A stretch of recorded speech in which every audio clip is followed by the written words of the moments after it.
Dear friends, tonight we are honoured to have the greatest living poet and poet laureate, Alfred Lord Tennyson, who is going to read for us The Lady of Shalott.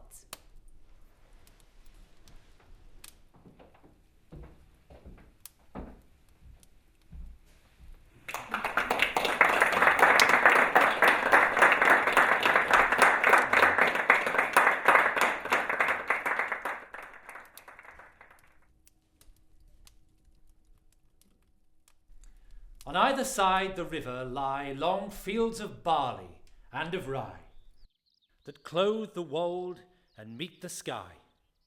And through the field the road runs by to many towered Camelot. And up and down the people go, gazing where the lilies blow, round an island there below, the island of Shalott. Willows whiten, aspens quiver, little breezes dusk and shiver through the wave that runs forever by the island in the river flowing down to Camelot. 4 grey walls and 4 grey towers overlook a space of flowers, and the silent isle embowers the Lady of Shalott.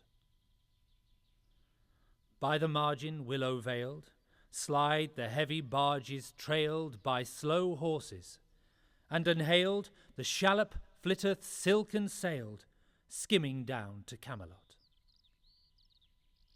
But who hath seen her wave her hand, or at the casement seen her stand? Or is she known in all the land, the Lady of Shalott? Only reapers reaping early, in among the bearded barley, hear a song that echoes cheerly from the river winding clearly down to towered Camelot.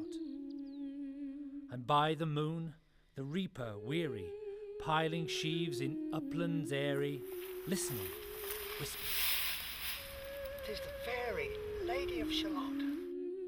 There she weaves by night and day a magic web with colours gay. She has heard a whisper say, a curse is on her if she stay to look down to Camelot. She knows not what the curse may be, and so she weaveth steadily, and little other care hath she, the Lady of Shalott. And moving through a mirror clear that hangs before her all the year, shadows of the world appear. There she sees the highway near winding down to Camelot. There the river eddy whirls, and there the surly village churls, and the red cloaks of market girls pass onward from Shalott. Sometimes a troop of damsels glad, an abbot on an ambling pad, sometimes a curly shepherd lad, or long-haired page in crimson clad, goes by to towered Camelot. And sometimes through the mirror blue the knights come riding 2 and 2. She hath no loyal knight and true, the Lady of Shalott. But in her web she still delights to weave the mirror's magic sights, for often through the silent nights a funeral with plumes and lights and music went to Camelot.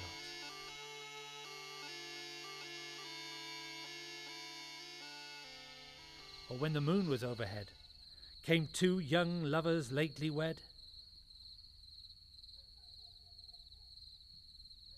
I am half sick of shadows, said the Lady of Shalott.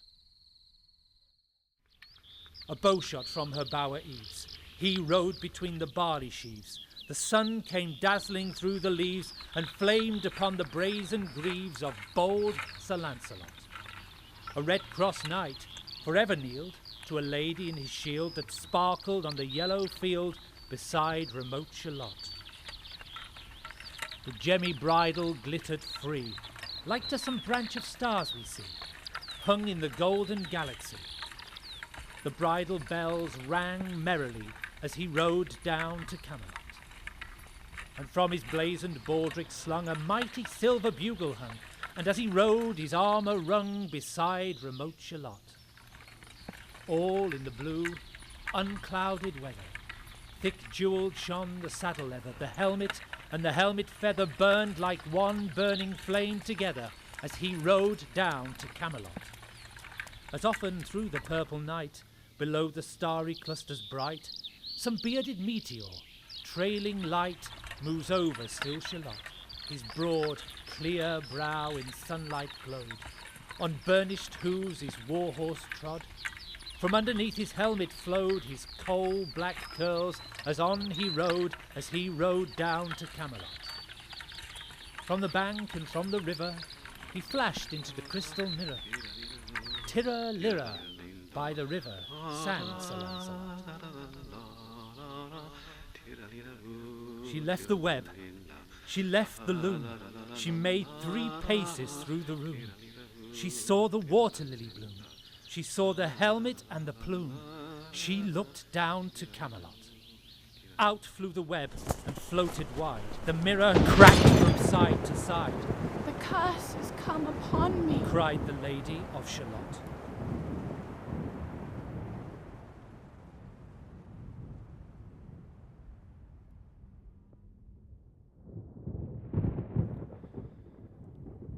In the stormy east wind straining, the pale yellow woods were waning, the broad stream in his banks complaining, heavily the low sky raining overtowered Camelot. Down she came and found a boat beneath a willow left afloat, and round about the prow she wrote, "The Lady of Shalott." And down the river's dim expanse, like some bold seer in a trance, seeing all his own mischance, with a glassy countenance did she look to Camelot. And at the closing of the day, she loosed the chain, and down she lay. The broad stream bore her far away, the Lady of Shalott. Lying robed in snowy white, that loosely flew to left and right, the leaves upon her falling light through the noises of the night, she floated down to Camelot.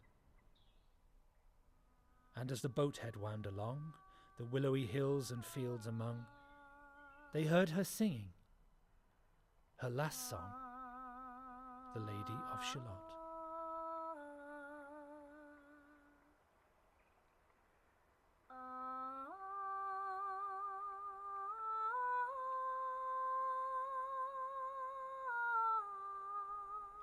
Heard a carol, mournful, holy, chanted loudly, chanted lowly, till her blood was frozen slowly, and her eyes were darkened wholly, turned to towered Camelot.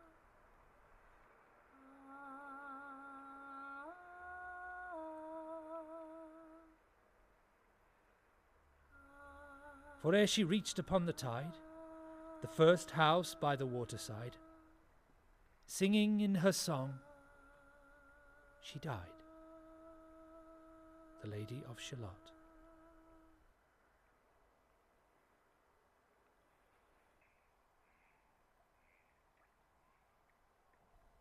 Under tower and balcony, by garden wall and gallery, a gleaming shape she floated by, dead pale between the houses high, silent into Camelot.